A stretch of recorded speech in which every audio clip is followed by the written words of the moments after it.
Bonsoir, bienvenue, merci de regarder Face à Face. Bonsoir Élie Jo, comment ça va? Bonsoir, ça va bien, merci. Ça va, et toi? merci, ça va Élie Jo. Merci d'avoir accepté mon invitation. On va parler de Rien ne se jette, tout se sublime. C'est un ouvrage très particulier, un ouvrage qu'on prend à n'importe quelle page. Exactement. Et si on le lit, alors il y a un aspect récit biographique, c'est Oui, ton histoire, exactement. Élie Jo. Mais il y a aussi un aspect recette de cuisine, vraiment, puisqu'il y a des vraiment. recettes de cuisine à la fin. Et puis recette de vie, en fait, c'est ça. Et le titre, Rien ne se jette, tout se sublime. D'où vient ce titre? En fait, je trouvais que l'analogie était bien avec la cuisine et que ça, rien ne se jette, tout se sublime, ça allait aussi bien pour les fonds de frigo qu'on peut transformer en création gourmande que les mauvaises expériences dans la vie, nos défauts qu'on peut transformer un peu en atouts. Et au final, je trouvais que ça englobait bien toutes les choses dont j'avais envie de parler. Pourquoi tu as eu envie d'écrire ce livre? C'est vraiment j'ai pas envie de dire fourre-tout, c'est pas négatif, mais il y a plein de choses, Il y a plein de portes d'entrée, mais ça parle de plein de choses. Il y a du développement personnel, on a dit recettes de cuisine, oui, des récits biographiques, carnet de voyage aussi. Oui. À quel moment on t'a dit il faut que j'écrive ce bouquin? Alors, en fait, mon père est décédé, j'étais assez jeune. Et à l'heure actuelle, j'ai plein de questions qui restent en suspens et que j'aurais aimé lui poser. Et quand j'ai commencé à écrire ce bouquin, à la base, c'était pour mes enfants, en me disant que j'avais envie de leur laisser mon histoire et qu'eux, ils aient les réponses à toutes ces questions, mais surtout leur transmettre aussi mes leçons de vie. Oui. Et tout ce que, voilà, les expériences, les challenges, exactement, m'avaient apporté. Et alors, tu es né un jour, on ne dira pas quel jour, ni quelle année. En revanche, j'assume mon âge. J'ai l'impression que tu es né une deuxième fois, après un événement extrêmement douloureux et qui aurait pu être fatal.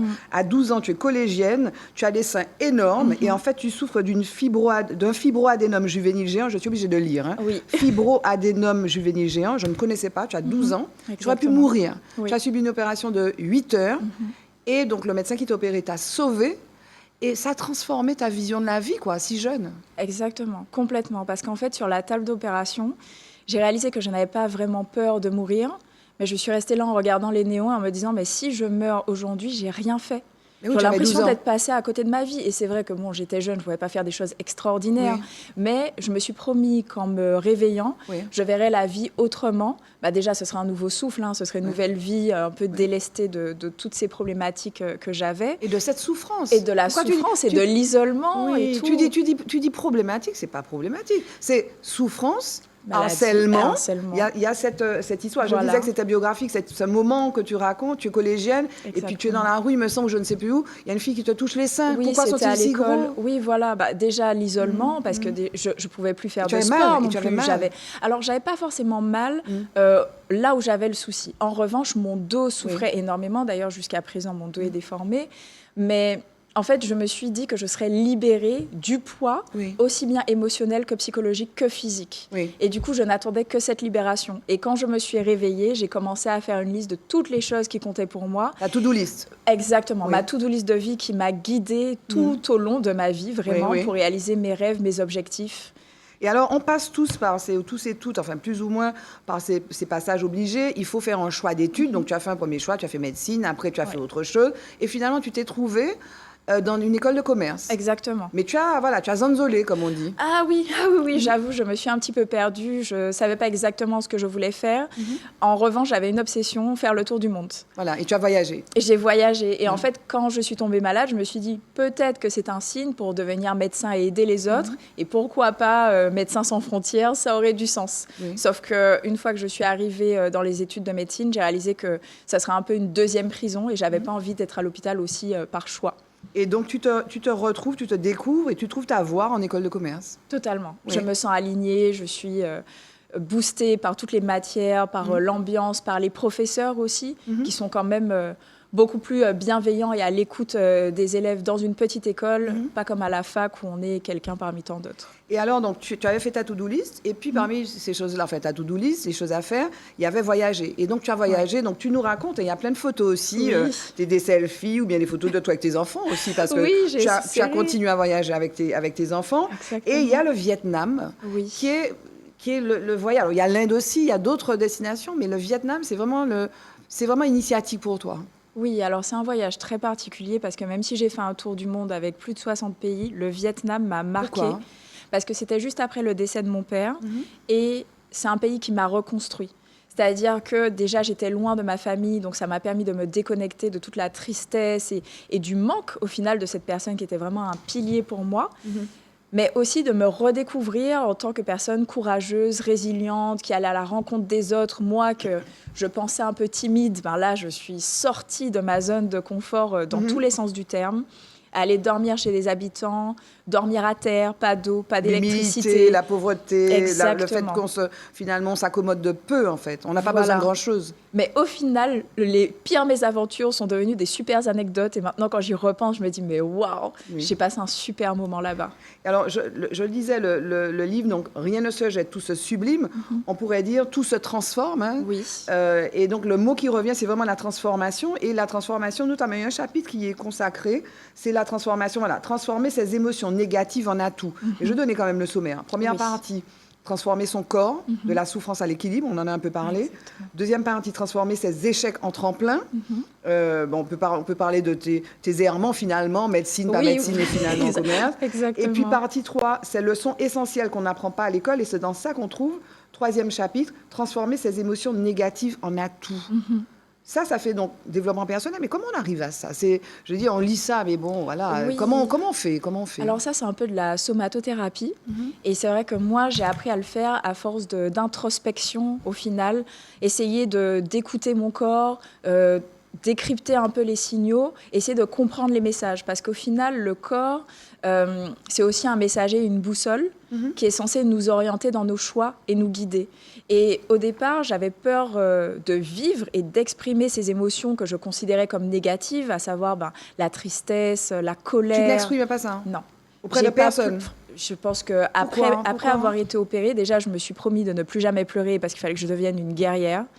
Dans ma tête, je devais être une guerrière. Je n'ai pas pleuré pendant au moins 10 ans. D'accord, tu t'interdisais ça? Je m'interdisais de pleurer. Je m'interdisais d'être faible, en fait.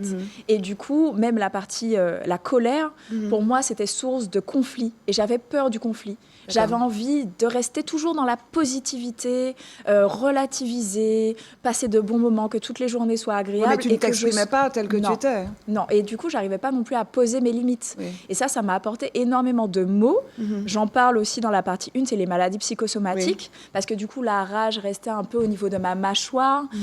Quand j'avais trop de surcharge, de surmenage, tout allait dans mon dos. Oui, la culpabilité. La culpabilité, parfois, je n'arrivais pas à digérer une situation et je n'osais pas le dire à la personne, tout restait au niveau de mon ventre et j'étais malade. Et en fait, à force de m'observer, j'ai réussi à faire des liens entre les situations et qu'est-ce que ça causait chez moi. Somatothérapie. Somatothérapie. Oui, mais aussi, tu t'es fait accompagner aussi. Comme tu es curieuse, tu aimes apprendre aussi, ça te caractérise. Donc, tu allais voir des psychothérapeutes, des coachs, etc. Exactement. Oui. Mais c'est vrai que bizarrement, ce travail-là au niveau des émotions, il s'est plutôt fait à travers mes lectures. D'accord. En fait, j'ai beaucoup lu des livres de Laurent Gounel et de Maud Ankawa. Et je trouve que leurs écrits sont comme des miroirs d'introspection pour réfléchir à ce qui nous arrive vraiment. Et c'est plutôt grâce à la lecture que moi, je m'en suis sortie, d'où c'est un petit peu symbolique aussi d'avoir écrit un livre où je mets toutes mes leçons de vie, tout ce que j'ai appris dans tous ces bouquins. Jusqu'à maintenant, parce que tu vas continuer à apprendre. Ah oui, évidemment. Et alors donc, revenons un petit peu sur les émotions. Enfin, restons-y 2 secondes, si tu veux bien. Donc, les émotions, elles sont universelles. Le rejet, l'abandon, l'humiliation, la trahison, la peur, l'injustice, la colère, la tristesse. C'est quoi l'émotion que tu as eu le plus de mal à affronter? Question piège, hein. Tu as le droit de dire joker, si tu veux. Alors, je ne vais pas dire joker parce que je vais me lancer, mais je dirais la colère. La colère, parce que celle-là, c'est la dernière des émotions sur laquelle j'ai travaillé particulièrement en 2025, parce que je ne savais pas poser mes limites. En fait, j'ai toujours voulu... aider faire les autres, faire plaisir, faire tu es bien. la gentille fille. Voilà, je me sens, j'ai envie d'être une bonne personne. Mais tu es toujours la gentille fille, du coup ? Alors, je suis toujours la gentille fille, mais j'apprends à poser mes limites, au moins montrer la valeur de ce que j'apporte, pour qu'on comprenne que je ne peux pas non plus y mettre énormément de temps et d'énergie et dire oui à tout, parce que du coup, ça laisse les autres personnes qui, eux, ne connaissent pas les limites et qui vont chercher un peu titiller les autres, en fait, ça leur laisse la porte ouverte et ça devient vite une relation toxique, alors que de base, tout le monde va bien. Maintenant, j'essaye de digérer ma colère, de poser les mots sur ce qui me pose problème et toutes mes blessures aussi et mes angoisses, et juste dire, là, j'ai ressenti ça, à tel moment. Je trouve que c'est injuste parce que du coup, ma blessure d'injustice, elle tu exprimes. Piquer et j'exprime tout. En communication non violente. En communication non violente et j'expose les différents points qui font que non, cette culpabilité-là que tu veux me mettre sur le dos, elle n'est pas à moi, elle ne m'appartient pas. Mais tu peux parler à la première personne. Oui. Je souffre, je ne suis pas contente, je suis, voilà. Mais tu ne pointes pas le doigt. Non. Communication, CNV.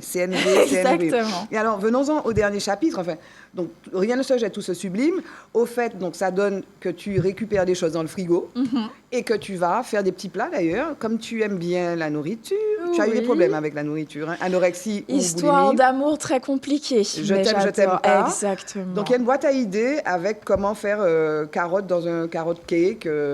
Voilà, il y a des espèces de petites fiches, gâteau à la patate douce. Voilà, alors en fait, je me suis dit qu'il y avait déjà énormément de livres de recettes de cuisine qui existaient. On a pléthore de choses sur Internet, je ne voulais pas repartir dans ça.